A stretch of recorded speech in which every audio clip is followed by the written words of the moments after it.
I'd love to see a show of hands of who's here for the first time. Well, welcome. You have found where all the cool kids hang out on Wednesday mornings. This is a really great environment, great community. We invite you to come back every week. Everyone is always welcome. We're going to go through just a couple things before we get started. My name is Annie Lewis. I've been an organizer and sponsor of Womanly Cups for a couple years now. And Sarah, for some reason I can't stop, so I really love being here. The mission is to lower the barrier of access to education, resources, and connection for all types of new and aspiring entrepreneurs throughout the United States. So who in this room is a new or aspiring entrepreneur? Right on, right on. So welcome, welcome. Come on, come often. We could not do this every week without our amazing team of organizers. And like I said, I've been doing this for 2 years, and we have an amazing team of organizers right now, just well-oiled.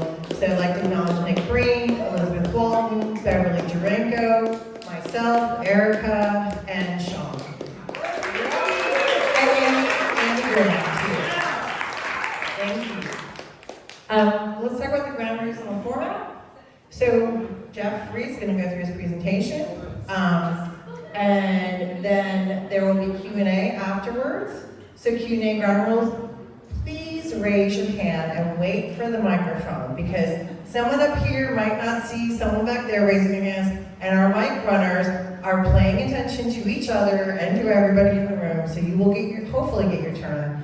But we try to be as efficient and get everybody on here as possible. But it's imperative to the mic because we're being recorded. Hello. And we want to make sure everybody can hear your question. And now we're also asking people to stand up and introduce themselves as they ask the question. Let's get to know our community better. Speak clearly to the mic, and please keep it to one question.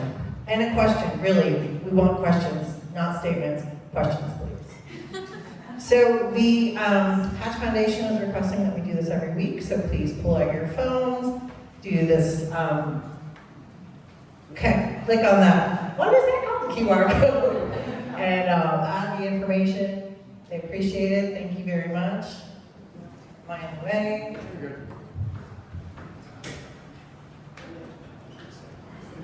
Hey, is everybody good? Got that? Go back. I'm back.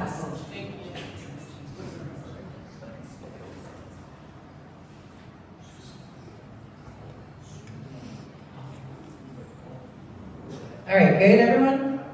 Okay, so what an amazing crowd this morning. We put out 60 chairs up here, which are full, the back rows all full. We know a lot of it's because of our great speaker this morning. So Jeffrey Kaplan is coming to speak to us about a new venture, and he's been a great supporter of 1 Million Cups in this whole entire entrepreneurial community. Oh, pardon me. I was asked not to read this. But damn it, I wrote it, and it's the truth. Jeffrey Kaplan is the greatest startup daddy ever, period. So without further ado, put your hands together and warmly welcome your mom's favorite entrepreneur, Jeffrey Kaplan.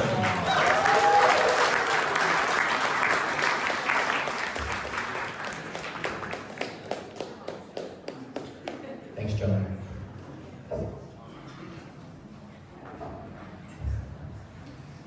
Thank you all for being here this morning. Great to see so many friendly and new faces. Michael, thank you to you for coming in from Jacksonville with us. He didn't. He was here anyways. Who's been in Asheville less than a year? Less than a year. Welcome. Great to have you. 2 years? All right. 3 years. That's it? Thank you. Okay, 4? 5? All right, 6? Okay, 7? 8? All right. I'm at 8 too. 9? Okay. 10? Okay, so how about 11? Jamie Gilpin. You were 46. That's right. 42. Hey, all right. So about 10 years ago, in 2014, the Chamber of Commerce and Economic Development Coalition launched Venture Asheville. The plan was and is to be the high-growth entrepreneurship initiative of the Economic Development Coalition for Asheville, Baldwin County. So when you think about economic development, we usually think about bringing in big factories like GE Aviation and Pratt & Whitney, or we think about workforce initiatives like IHP or NextABL. And what's unique about our community is that Venture Asheville, this high-growth initiative, is fully baked into your regional economic development strategy. At that time, 10 years ago, we started with a little group called the Asheville Angels. And then in 2016, we launched a program called Elevate. And now, 10 years later, we have 3 incubators, multiple financing options or connections to groups, lots of programs, partnerships, and events, a podcast. And today we're talking about Optimist Ventures. It's our newest initiative. It is a traditional Y Combinator style accelerator, a 15-week program full of mentorship, curriculum, funding. It's going to be located here. I'm not going to tell you where. Erica will gently tell whose desks we're going to be gently moving. Flex desks, reallocating for a short time? Perhaps. So it's true. It's been a gap in our ecosystem for a true accelerator, formal program with residency, with funding, a full package of support for entrepreneurs. Woo! However, the positioning is a little different than you're used to, and the funding mechanism is brand new. And so that's what I want to talk about today, is kind of how we got here and what's going to be so different about it. And at the end, you know, if you or a friend want to be involved, let us know. Before I do that, let me remind you that upcoming in a couple of weeks is Asheville Entrepreneurship Week. If you are hosting an event during that week, put your hand up. It's more than that. Okay, hands up high. All right, great. There's I think about a dozen events over 6 days. It ends on Saturday with a wedding, which will be really fun.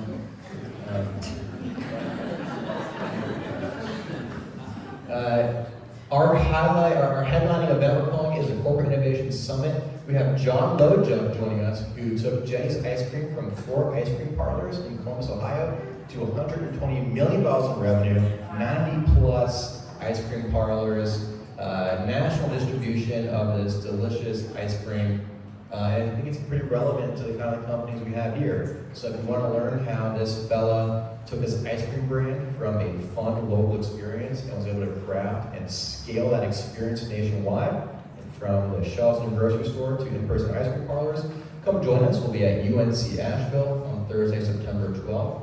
Tickets are $65. They do come with breakfast, and there will be ice cream. Getting into Venture Asheville more now. Demo Day, we do Demo Day every year. It's our showcase of our companies. It'll be this year in October 29th, back at the Asheville Community Theater. Is a showcase of our region's best and brightest high-growth scaling entrepreneurs. Don't miss the Venture 15 and Venture Asheville Honors. It should be December 11th this year at the Orange Peel. Who's been to a Venture 15 before? Oh, a lot of people. Who's won an award at the Venture 15 before? Or Venture Asheville Honors? That's it? We'll have more in here. No? All right, well, here's your chance to win more awards. Okay, let's talk about Optimist Ventures. That's a heron. Herons are a symbol in Native American culture of patience and good luck. And so when funding is involved, I feel like we should have both of those things. So entrepreneurial ecosystems are typically built on the values of VC or angel groups. Those are the ones that provide the funding and therefore kind of dictate the rules. Could someone tell me the adage or the golden rule about angel investing? I'll start the first one, you finish it. If you make 10 investments,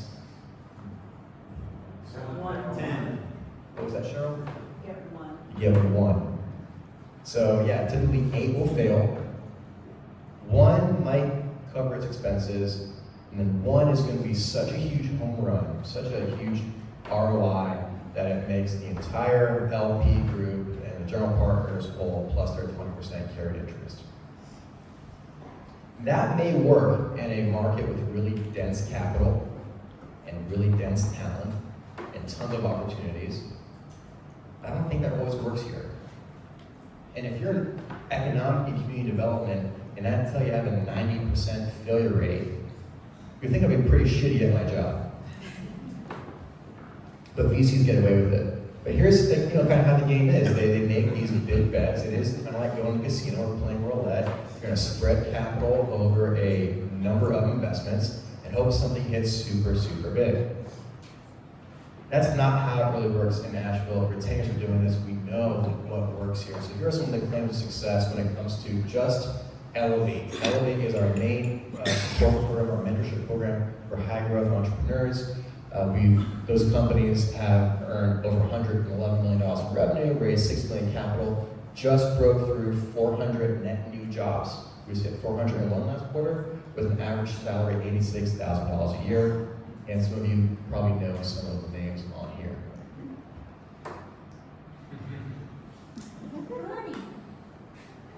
And we are good at this. You know what we're doing? We won a gold medal at the International Economic Development Council for our work in Elevate and Venture Asheville.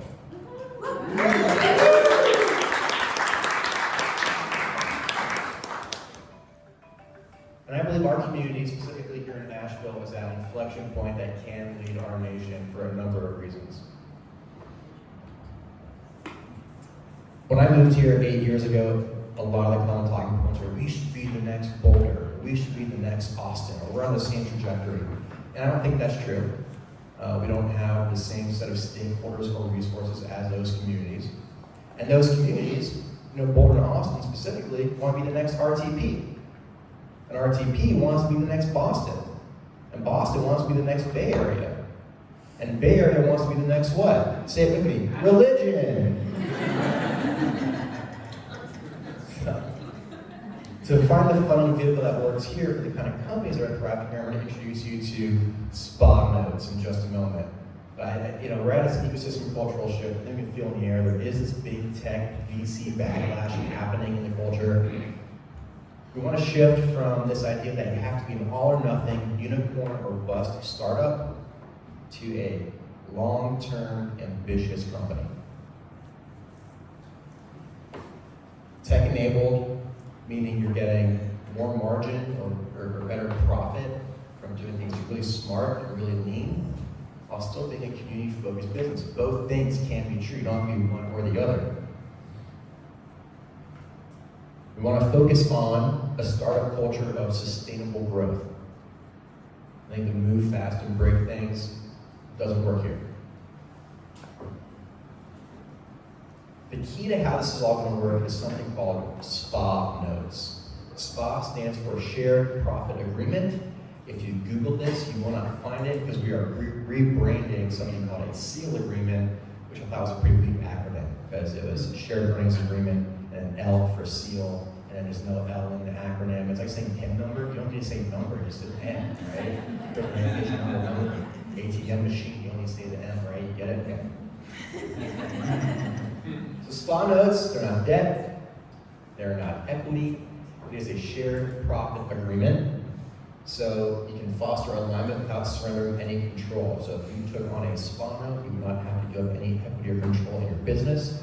The investors receive a percentage of earnings, a fixed percent, up to a cap. Most use a 3x cap. However, in the event that you are that 1 in 10 in a portfolio that is that rocket ship, that is that unicorn, if you don't pay back your shares in shared profit, then it automatically converts to equity. So the investors get to ride along for your meteoric success. It's different, it's new, we can talk a little more. So here's like 2 scenarios of how it might work. These were created by ChatGPT. Ask me, well, how would you create 2 Asheville companies? So one is, of course, Eco Brews. Start producing eco-friendly brewing kits. They're gonna get a $50,000 safe note specifically for scaling production, okay? And these folks kill it. They I'm getting ahead of myself. It's a 5% of net earnings until the investor receives 3x. So if it give you 50, the investor needs 150 back. But it's paid out at your fixed percent of 5%. And this one, EcoBrews makes $1 million in profit, and that fixed percent goes back to the investors or paid back in 3 years. So it's a crazy interest rate for that business, right? That's really high, but they pay it back really fast. You think you have any control, and everybody walks away as friends. IRR and ROI for the investors is also unbelievable, dude. Scenario 2 is much longer, slower, more patient payback, not such a rocket ship, and that's okay. And this one, Green Toad, we started producing eco-friendly reusable shopping bags, is using the $50,000 for marketing and production. So Spondo gets paid back, same terms, 5%, 3x, but they're going to pay out $20,000 in profit share over 7 years. It takes 7 years for that investor to get their money back. Effective interest rate was 44 in the last one. This one is almost 17. That's much more competitive. IRR for the investor is still 35%. Anything better than 12 is a great deal for an investor. Same total ROI of 200. You guys like this idea? Don't like this? It's a winner. Okay. So to do this, we're going to be hiring. We are going to be hiring a program manager as soon as we post that job. I hope you see it all over all of our feeds. We haven't posted it yet because things are still going through the regulatory process. But when we do, we're looking for someone to be my partner in this. I'm looking forward to recommendations and interviews with nice, friendly faces. Ways to get involved. If you are an entrepreneur looking for $50,000 and you don't want to give up equity or debt in your company, let us know. You can email me. Also, I'm not great at email or phone calls or text messages. Scarcity builds demand. So what you do is email Desiree, the monstrous. If you're trying to get a hold of me, get on my calendar. She controls the calendar. Investors, that section is blacked out for a bit until I can go through the general solicitations. We're not going to talk about that at all. Mentors, if you are interested in mentoring the companies that are in the accelerator, that 15-week experience, this is not like Elevate. Elevate uses a team-based approach of 3 mentors to the MIT system. This is a one-on-one system, so it's purposely different to complement other programs. And community members, we're looking for you to help us promote. We got to do a rural outreach. We're looking for partners who have connections in our rural counties and community colleges out there who can help us get in front of folks that would be a good fit for Spondos and this kind of accelerator. And that's it. I got some appendix slides, but I'm interested to hear your questions and feedback. Thank you.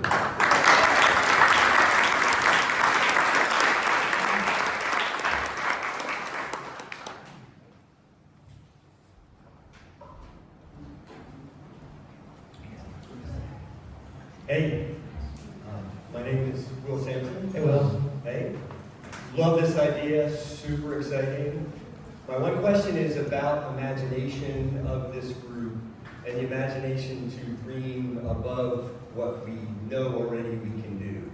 I just want to, I guess my question is is the imagination big enough to imagine not just a new food and bev company or a tote bag company, but the next SaaS unicorn or the next really big startup? I mean, just looking around this room, I could start 3 unicorns with some people in here. So I'm wondering about the imagination big enough to start really big ideas. So I don't know if that's a question for me or the group, but I will say Optimist Ventures is not for the unicorns. Elevate is our funding downstream, like Venture South or our partners in the Triangle. That's that lane. And that is a very, very small percent. Even in venture funds, it's a very, very small percent of the total portfolio. So we're trying to really build this portfolio moneyballing. A lot of singles and doubles. We don't need one home run a game. And I think that would lead to long-term, better jobs, better companies for our community, as opposed to, if you could start a unicorn in 3 years and exit, that's great. And we have no lane for that. We have not had a lane for these tech-enabled lifestyle businesses before. Thank you. Thank you. Good question.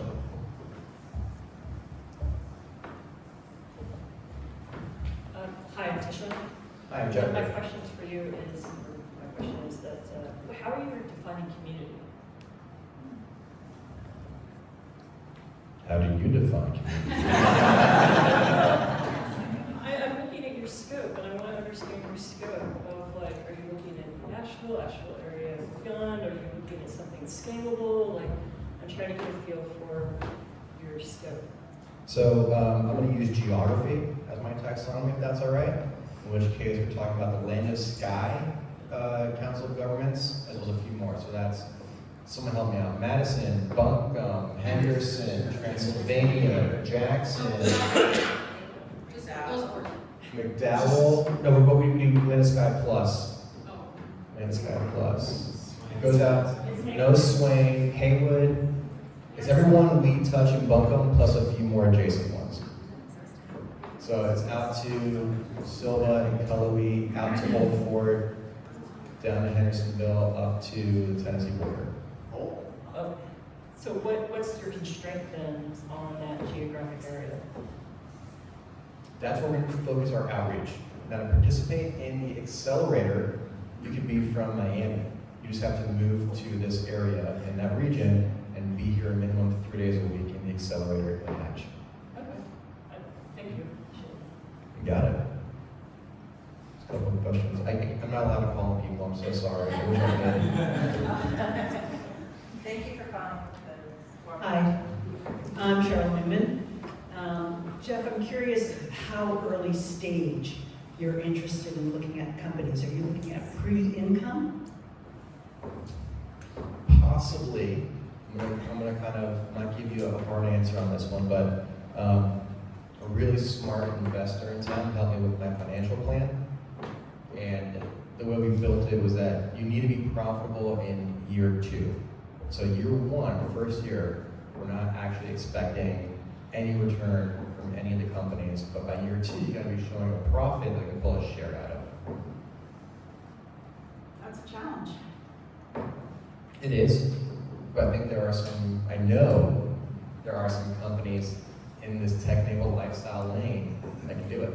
I'm looking at some in this room.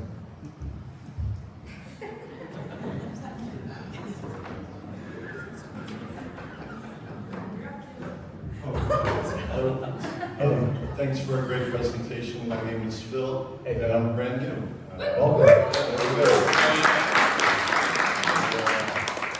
Entrepreneur and an MBA professor from Rutgers that retired and came down here. I'm also an investor.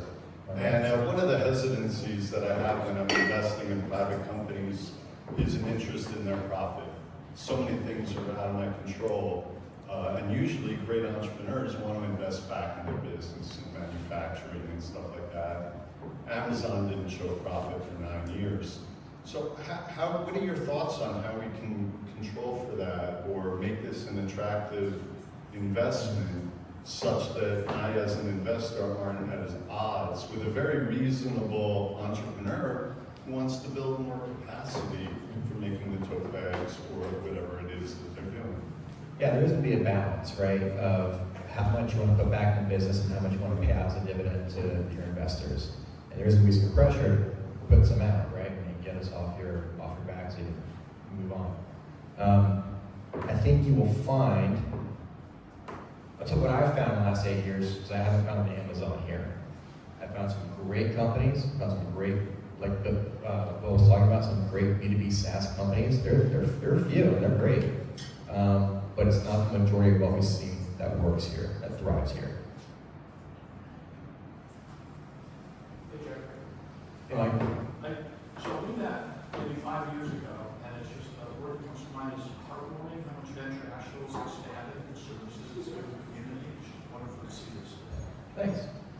You kind of answered one of my first questions about what stage. I indicated you want to see profit in the second year. Are there limits on the types of companies or industries that you're looking to involve?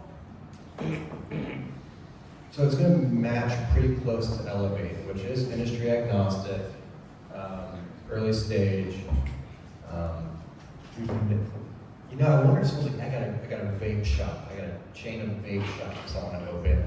And I don't know, like, I've never had one of those come through before. We've had a lot of CBD companies we work with. So we are going to be doing an open application for the accelerator as well as a lot of one-on-ones to figure out what that cohort is going to look like. And we'll be doing 2 cohorts, one launching spring 2025 and one launching spring 2026.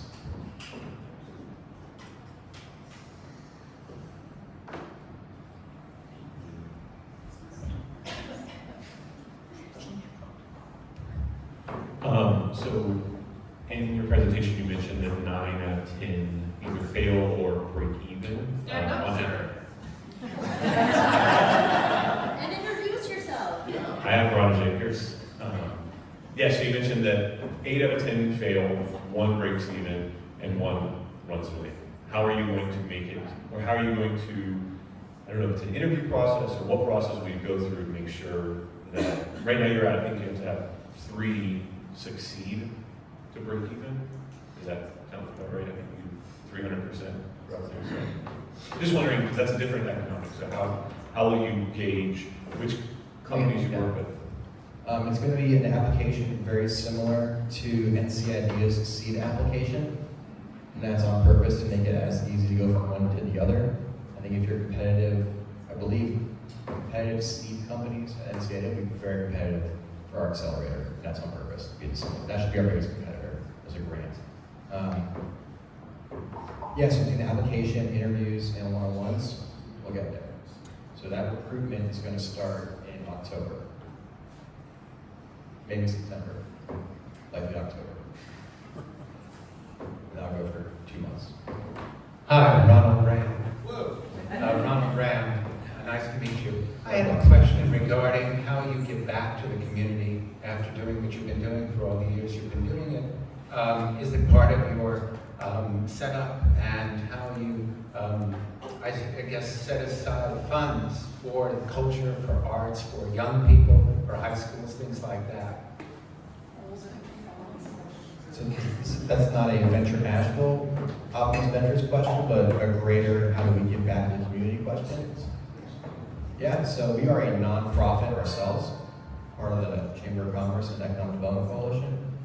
So we give back through specifically the arts and culture in high schools or other departments within the chamber that do that. We have Next Day to Yale, a mentorship program, an apprenticeship program, things like that. As far as arts and culture, we do the Arts Council outsources our research to Rickberg Research, one of my fellow departments.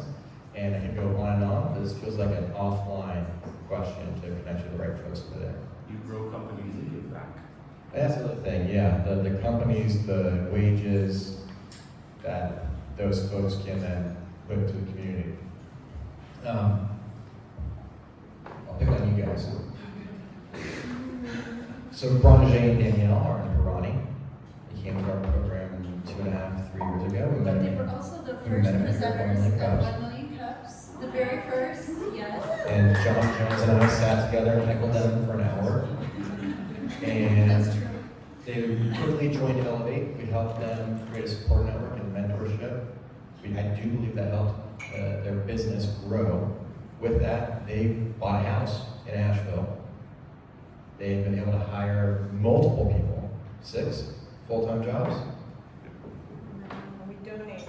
Yeah, They donate back to That's the right. planet. So like, I was gonna say, so when you asked that question, I was thinking about our company, about Solku, and about how we give back to sustainability, that's our efforts, but other companies that you guys have helped grow give back to cultures, to arts. Mountain Tree.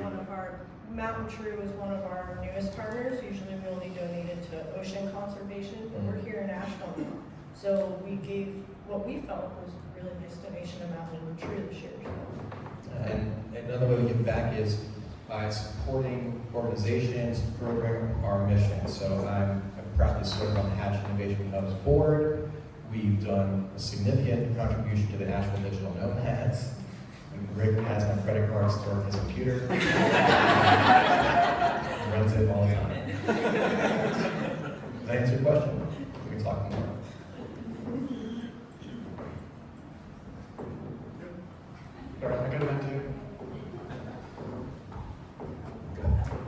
hear that one. Hi, I'm Kim, and I've been here a few times sporadically. Thank you for your presentation. I'm noticing a theme in your presentation. And so, you know, starting with the blue heron and some of the imagery you presented, and then you use this term technical climate, I believe. Tech-enabled. What? Tech-enabled. Tech-enabled. Okay, see, I've always worked for other people, so I don't know the lingo, so bear with me. So is there some sort of, and the examples you gave, is there some sort of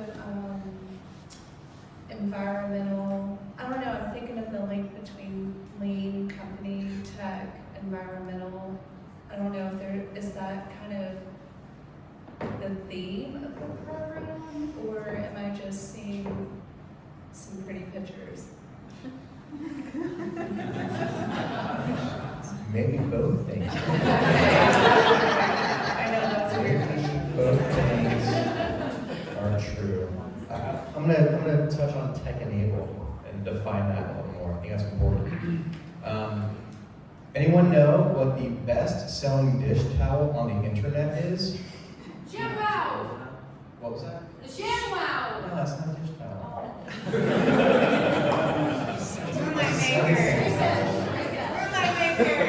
Moonlight Makers, that's right. Moonlight Makers has a dish towel with a doodle on it, and it says, "Sweet dreams are made of cheese." You can finish it. Who am I to disagree? That is the best-selling dish towel on the internet. Moonlight Makers is the #1 seller on Amazon Handmade, which is their Etsy competitor. Moonlight Makers started as two moms who were neighbors that had a minibus and would go to art festivals and sell t-shirts and towels and mugs and koozies out of this little bus. They're almost 10 years old now as a company. They have 50 employees. They have almost an entire block downtown on Walnut and Rankin, and about 10 people work in retail. The other 40 work tech jobs in marketing and fulfillment by Amazon, FBO. They run their e-commerce sites. They're tech jobs at a very retail community-focused type venture that is having a huge impact here. So that's where tech enablement comes in. That is that magic leverage to that company to go from a small mom and pop, brick and mortar, retail, Main Street business into one of the best-selling companies on Amazon. And that's what we're looking for, more of those. Okay, last question. You lucky duck. I'm Shane Perico. Obviously, for the folks that know me in town, my focus is always going to be on the education and the training side of things. So I'm curious to hear if you have, like, it sounds like there's some structure, 15 weeks, and you're thinking one-on-one in terms of coaching. But I'm curious if there's something specific that you're using in terms of the syllabus, or That's that curriculum slide, yeah. Yeah, what does that look like? So one topical week is what we're looking at. If you don't know me, my background, I worked at University of Florida for a really long time in our Center of Entrepreneurship, Center of Entrepreneurship. May Tebow be with you, and also with you. That's a religion joke.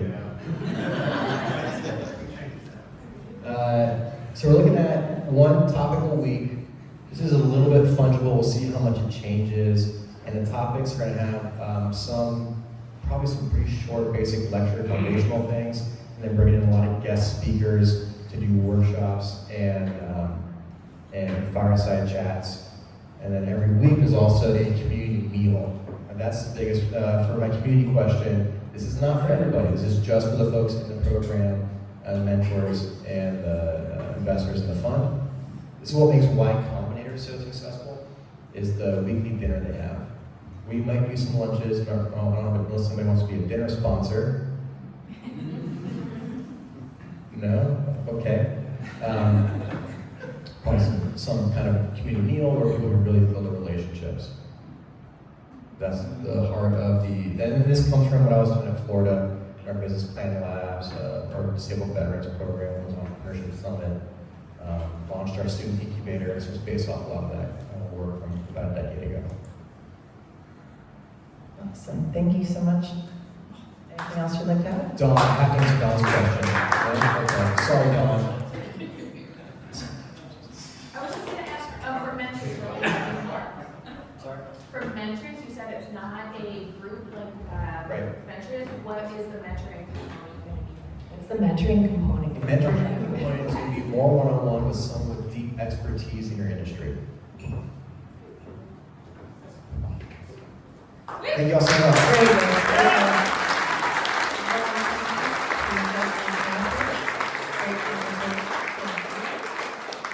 Just a couple more notes here. Thank you all. I counted nearly 90 people in this room this morning.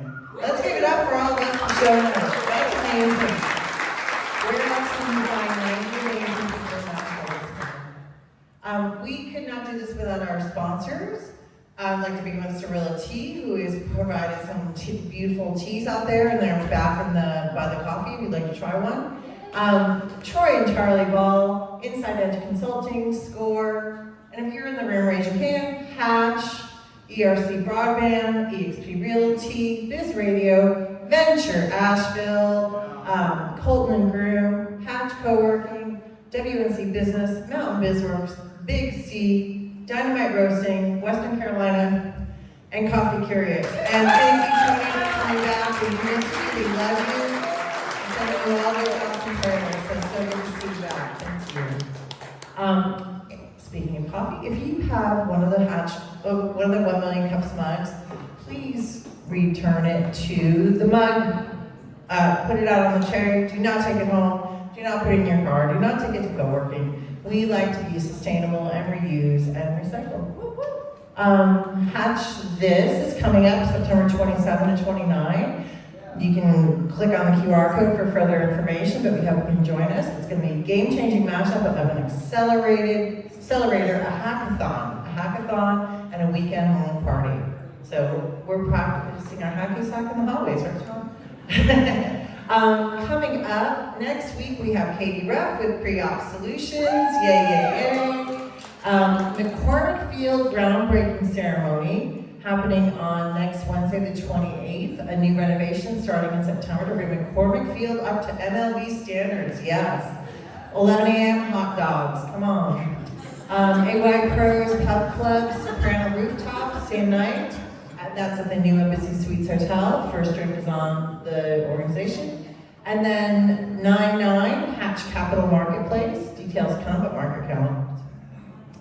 And if you'd like to present, please use this code. We are pretty well scheduled up through November, but things always change. Katie was scheduled for November, and she's presenting next week. So you never know. We appreciate people being flexible. And we thank you all for being here. So finish drinking coffee and be merry and talk and amongst yourselves. And have a great day. Thank you.